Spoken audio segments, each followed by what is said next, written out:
Hello, it's Philip Taylor speaking from Richmond Green Chambers, and I'm looking today at a book from the Law Society. It's Stamp Duty Land Tax. It's this book here.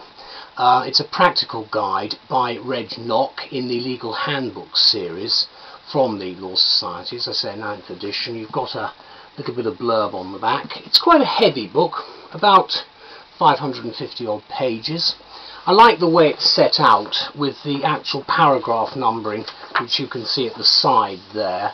Lots of detailed footnotes, and at the back you've got a very good index.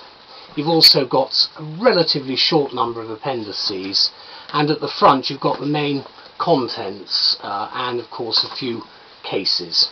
But what the value of this book is for the practitioner is it's up to date, and it gives a very useful commentary on this particular type of tax.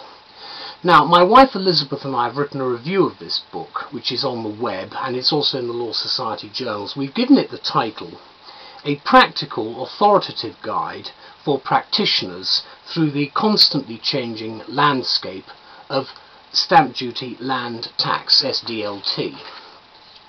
Now, SDLT is an extremely technical and continually evolving area of law, which is why if you are in any way involved in property transactions or its administration, then this definitive guide to the subject will lend added authority and expertise to the advice you give your clients or associates, and I think that is where the great benefit of the work lies.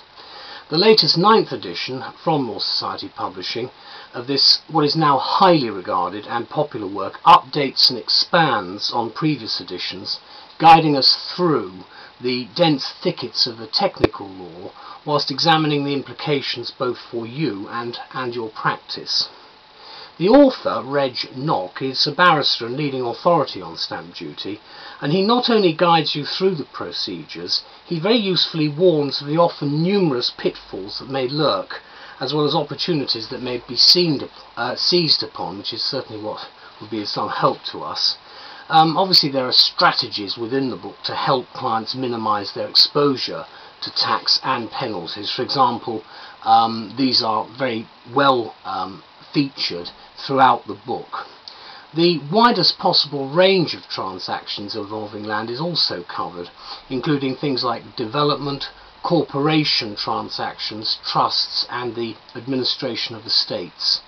Legislation is minutely analysed, which is what we're really looking for here, and the case law is actually rigorously reviewed in the 18 chapters, and the 4 quite important, relatively small though they are, appendices.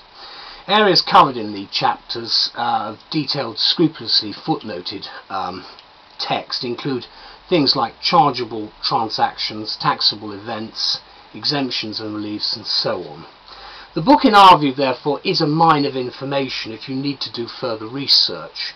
There are lengthy tables of cases, statutes and statutory instruments together with the appendices, and the Appendix D in particular, that's the one right at the end, is actually completing the tax return, which I think is extremely helpful. The publication date, of course, for this edition is 2011.